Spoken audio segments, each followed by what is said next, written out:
आज माननीय मुख्यमंत्री ठाकुर सुखविंदर सिंह सुक्खू ने आज शिमला के आईजीएमसी में सर्वाइकल कैंसर के विरुद्ध राज्य स्तरीय एचपीवी टीकाकरण अभियान का उद्घाटन करते हुए अपने संबोधन में महत्वपूर्ण बातें कही। हमारे social justice and health minister mister Harish Janartha ji, Shimla के एमएलए, सुरेश कुमार जी, ऑरेंज के एमएलए, सभी अधिकारीगण, मंच पर बैठे अतिथिगण, प्यारे फैकल्टी के डॉक्टर्स, सिस्टर्स, प्यारी बेटियों, आज एक राष्ट्रीय स्तर पर सर्वाइकल कैंसर के संदर्भ में टीकाकरण का आयोजन यहाँ किया गया है। उससे पहले सुधा जी ने आपको अपनी बात रखी, हेल्थ मिनिस्टर साहब ने भी अपनी बात रखी। ब्रेस्ट कैंसर और सर्वाइकल कैंसर के दो चीजें कॉमन पाई जाती है। ये निश्चित नहीं है कि 13 से 14 साल की आयु के बीच ही इसको लगाना है। बिफोर मैरिज इसको आप लगा सकते हैं। और मैं चाहूंगा कि इस बार हमारा जो 90 दिन का कैंपेन जो चला हुआ है, इसमें 64,000 बेटियों को हम इस टीकाकरण के माध्यम से पूरे प्रदेश में लगाने जा रहे हैं। इसमें हम सब लोग जागरूक होकर इसमें भाग लें। हमारा ये दायित्व भी बनता है, खासकर डॉक्टर्स का, सिस्टर्स का, और जो पब्लिक रिप्रेजेंटेटिव है, आशा वर्कर्स है, आंगनबाड़ी कार्यकर्ता है, कि उनके लिए एक छोटा सा नोट बनाकर जरूर भेजा जाए, ताकि वो जब परिवार के पास जाए तो उनसे बात करके कि क्यों ये जरूरी है इस संदर्भ में बताया जाए। तो मेरा ये मानना है कि आप इस दिशा में जरूर काम करेंगे। हिमाचल प्रदेश की जनसंख्या जो है वो 75 लाख के करीब है, और पॉपुलेशन के हिसाब से पूरे देश में हम कैंसर के मामले में नॉर्थ ईस्ट के बाद दूसरे स्थान पर है। हमारे पास प्राकृतिक सौंदर्य इतना अच्छा है, आवा हवा इतनी अच्छी है, तो क्या कारण है कि हमारे यहाँ प्रदेश में कैंसर के मरीज बढ़ते जा रहे हैं। हमारी सरकार इस और विशेष ध्यान दे रही है। 3 साल पहले जब हमने सत्ता संभाली थी, मैंने हेल्थ की प्रेजेंटेशन ली थी। मुख्यमंत्री बनने के बाद सभी डिपार्टमेंट की प्रेजेंटेशन होती है, तो हमने पाया कि पिछले 40 सालों से सरकार एक ढर्रे पर चल रही है, उसमें कोई परिवर्तन नहीं हो रहा है। तो हमने व्यवस्था परिवर्तन का नारा दिया, और व्यवस्था परिवर्तन के माध्यम से प्रदेश में नीतिगत बदलाव किया गया।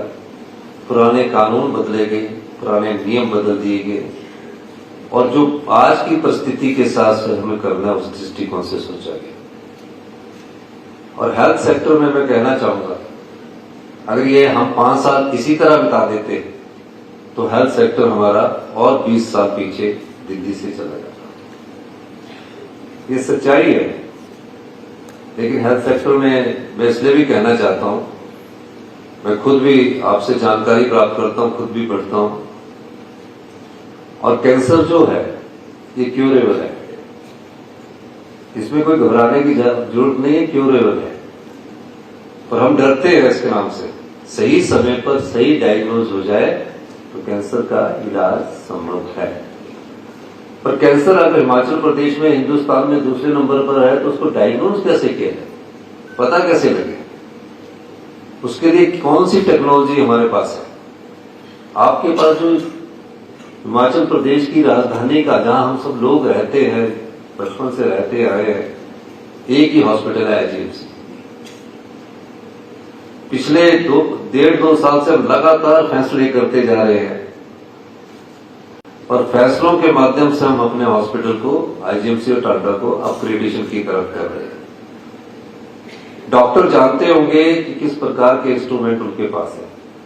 डॉक्टर अच्छे हैं, पूरे हिंदुस्तान में आईजीएमसी के डॉक्टर अपना नाम कमाते हैं, लेकिन एक सोच से एक विचार निकलता है, उस विचार के माध्यम से आगे कार्य करने की एक गति मिलती है। तो हमने सोचा, और हेल्थ सेक्टर में हम बहुत ज्यादा व्यवस्था परिवर्तन करने में लगे। आपने देखा होगा नर्सिस की सीट्स को हम इंक्रीज कर रहे हैं। पैरामेडिकल में जो हमारे एनेस्थीसिया के थे या रेडियोग्राफर्स थे, इन सब चीजों पर ओटी थे, हमने 18-20 से बढ़ाकर 50-50 सीट्स कर दिया है। वो इसलिए किया है, डिमांड ज्यादा है, सप्लाई कम है। आने वाले समय में 1-2 साल में इनकी संख्या अच्छी हो जाएगी। ये तो हम स्ट्रेंथनिंग कर रहे हैं स्टाफ की, और जो अपॉइंटमेंट कर रहे हैं वो भी स्टाफ की कर रहे हैं। लेकिन टेक्नोलॉजी कौन सी है आपके पास? 10 साल बाद कोई भी मशीन है, जनरेशन वैसे ही चेंज हो जाती है। यहाँ मशीनें 10 साल से नहीं 20-20 साल से पड़ी हुई है। कल हम MRI थी टेस्ला का उद्घाटन करने गए तो 19 साल पुरानी मशीन है। अब 19 साल पुरानी मशीन से डॉक्टर कितना टाइम लगाएगा आपको डायग्नोज करने के लिए? उस समय के अनुसार सोचिए। डॉक्टरों ने नहीं हमसे मांग की, और कोई पेशेंट भी हमारे पास नहीं आए। नहीं तो हर चीज की डिमांड होती है, डीए की डिमांड में स्ट्राइक हो जाती है, और चीज की डिमांड में स्ट्राइक हो जाती है, लेकिन टेक्नोलॉजी के मामले में कभी कोई हमारे पास नहीं आया। इसका ये मतलब नहीं कि कोई डिमांड ना करे तो हमने नहीं सोचना। जो आम आदमी की समस्याओं को सोचकर आगे बढ़ती है सरकार, जहां आम आदमी की पीड़ा होती है, दर्द होता है, उसको समझकर आगे बढ़ती है और उस हिसाब से फैसले करती है, उसी को व्यवस्था परिवर्तन कहते हैं। और हमने अपनी सोच के अनुसार, लोगों की सोच के अनुसार, हमने MRI थी टेस्ला IGMC में लगाई। रोबोटिक सर्जरी नॉर्थन इंडिया के किसी भी 5 मेडिकल कॉलेज में, कल ही मुझे रोबोटिक सर्जरी के मामले में सूचना मिली। नॉर्दर्न इंडिया जाए, हरियाणा, हिमाचल, पंजाब, उत्तराखंड, हिमाचल के छोड़कर 5 मेडिकल कॉलेज में जो एम्स में सुविधा रोबोटिक सर्जरी की मिल रही है, वो हिमाचल प्रदेश के इन 5 मेडिकल कॉलेज में मिलने जा रही है। और IGMC में इस 10 तारीख को मैं उसका शुभारंभ भी करने जा रहा हूं। इससे पहले हमने उसको कहां लाया? एक बदलाव था सोच का। करना तो सब डॉक्टरों ने, हमने तो नहीं करना, हमने तो मदद करनी है। अभी चमियाना में तकरीबन 150 के करीब ऑपरेशन हो चुके हैं रोबोटिक सर्जरी के, और 100% अभी तक जो भी पेशेंट इलाज करवा के गया है क्यूरेबल है। अगर इसी रोबोटिक सर्जरी का एक ऑपरेशन आप बाहर करवाओगे, मैं देखता हूं कई बार सोशल मीडिया में चला होता है कि इतने पैसे देने पड़ रहे हैं, उतने पैसे देने पड़ रहे हैं। मैंने खुद रोबोटिक सर्जरी हुई है, और जब मैं रोबोटिक सर्जरी करवाने मैक्स 40 में गया दिल्ली में, तो मैं पहुंच गया। मैं आपको अपनी घटना सुनाना चाहता हूं। तो उन्होंने कहा कि पहले मेरे बैंक की लिमिट थी कार्ड की 1 लाख से ज्यादा, मैंने इंक्रीज नहीं करवाई। मैंने 1 लाख दिए कि एंट्री हो जाएगी। कहते नहीं, आपको यहाँ 4 लाख रुपया पहले एडवांस में जमा कराना पड़ेगा, तब आप गेट में कर जाओगे। तो मैंने उस समय अनुभव किया कि प्राइवेट हॉस्पिटल में जब एक आम आदमी जाएगा तो वो तो जीवन भर कर्जे के नीचे ही डूब जाएगा। वो कभी सोच भी नहीं पाएगा कि मैं कभी बिल्कुल ठीक होने के लिए अच्छा इलाज कर पाऊं। उसकी क्षमता जेब की इतनी नहीं होगी। इसीलिए हमने कहा कि जितने भी सरकारी हॉस्पिटल में जहां आम लोग आते हैं, गरीब लोग आते हैं, जिनकी जेब में जितनी क्षमता होती है उसके हिसाब से लोग आते हैं, मिडिल क्लास लोग आते हैं, उन मेडिकल कॉलेज को एम्स की तर्ज पर मजबूत किया जाएगा। इस दिशा में हमारी सरकार कार्य कर रही है। और रोबोटिक सर्जरी के मामले में के अलावा जो ये MRI थी टेस्ला आ रही है, कल ही हमें पता लगा कि 10-10 साल वाले अल्ट्रासाउंड पड़े हुए हैं। मैंने कल ही कहा कि इनको भी चेंज करना है। फाइनेंस से ऑब्जेक्शन आता है कि पैसा नहीं है, RDG कटी है। मैंने कहा पैसे का इंतजाम हम खुद करेंगे, लेकिन मैं कहना चाहता हूं कि IGMC में अगले 7-8 महीनों में जो हमें परचेजिंग में टाइम लगता है, हम world class technology high and लेने जा रहे हैं और इसमें खर्चा करने जा रहे हैं। और अगले 3 वर्षों में, ये तो है मेडिकल कॉलेज के फेज 1, जितने भी जोनल हॉस्पिटल है, हमारे आदर्श स्वास्थ्य संस्थान है, हमारे पीएससी है, हमारी सीएससी है, उन सब में वही टेक्नोलॉजी पे हम खरीदने जा रहे हैं। 3,000 करोड़ रुपया हम हेल्थ सेक्टर में खर्च करने जा रहे हैं। ये 3,000 करोड़ रुपया जो नई पीढ़ी यहाँ नई बच्चियां बैठी है वो उसको समझेगी, उस टेक्नोलॉजी के साथ समझेगी। क्योंकि आप पढ़ लिख कर नीट क्वालिफाई करने के बाद, एमबीबीएस करने के बाद, पीजी करने के बाद, एसआरशिप करने के बाद अगर आपको उनके हिसाब से टेक्नोलॉजी नहीं मिली तो आप बुक अकेडमिशियन ही रहोगे।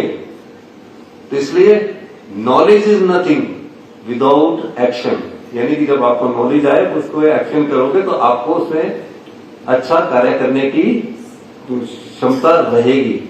लेकिन वो कब आएगी? जब आपके पास टेक्नोलॉजी होगी। करने में तो हम बहुत अच्छे, हमारा एनवायरमेंट और हमारी संस्कृति हिमाचल की ऐसी है कि हमारे में हॉस्पिटलिटी बहुत ज्यादा है, तो ये हम इसमें करने जा रहे हैं।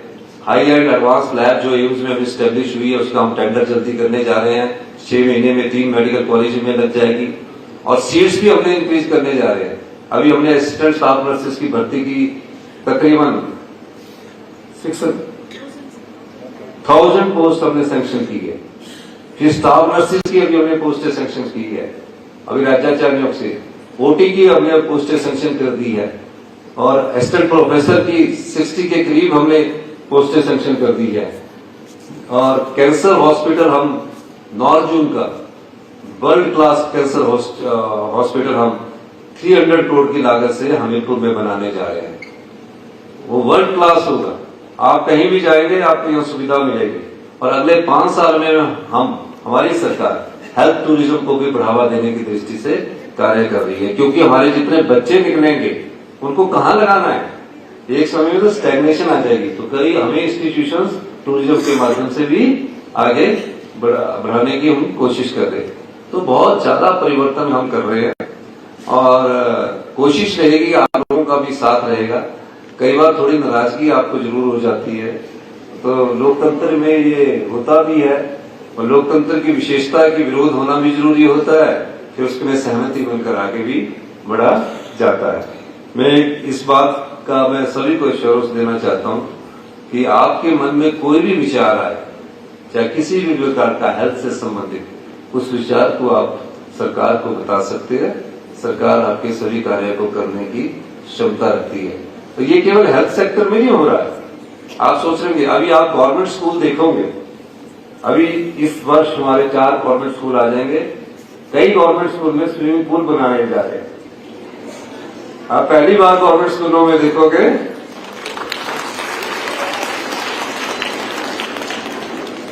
क्यों बनाने जा रहे हैं, स्पोर्ट्स की एक्टिविटीज करने जा रहे हैं।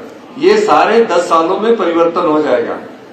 अभी गवर्नमेंट स्कूल कैसे है आपके, पहले बात है, अभी गवर्नमेंट स्कूल कैसे शिक्षा के क्षेत्र में 140 सीबीएसई स्कूल करने जा रहे हैं और उसमें 140 में संस्कृत, योगा, सब टीचरों की हम नियुक्ति करने जा रहे हैं। प्री नर्सरी से लेकर +2 तक 1200 बच्चों का स्कूल बनाने जा रहे हैं। और जहां लैंड नहीं मिल रही है वहां 50-50 बीघे की लैंड एक्वायर करने की दिशा में आगे बढ़ रहे हैं।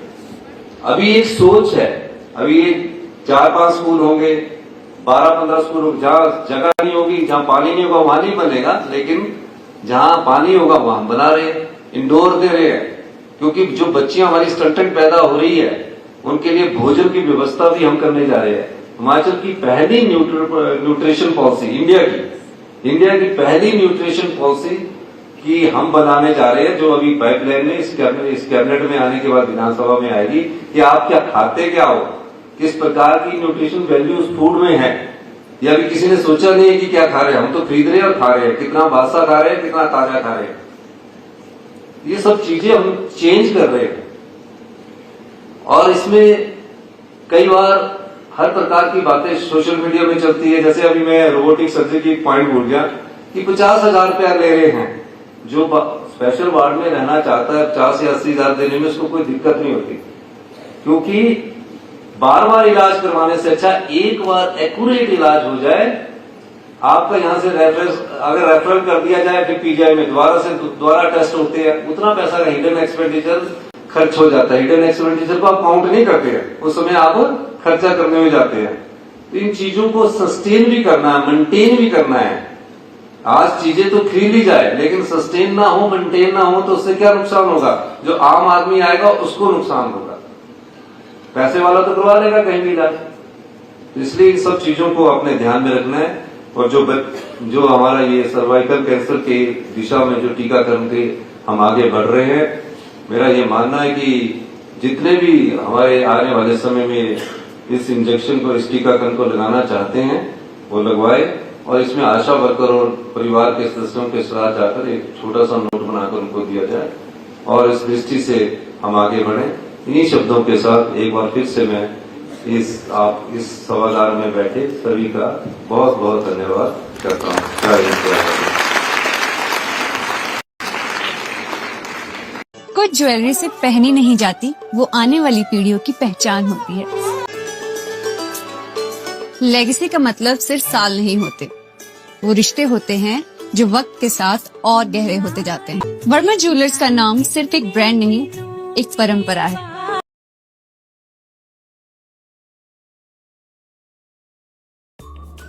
Namaskar, I'm Alka Bharadwaj, Principal Gurukul International School, Kunihar. At Gurukul, we offer NEP-oriented modern education for the holistic development of your child. Admissions open now. Give your child the better foundation they deserve.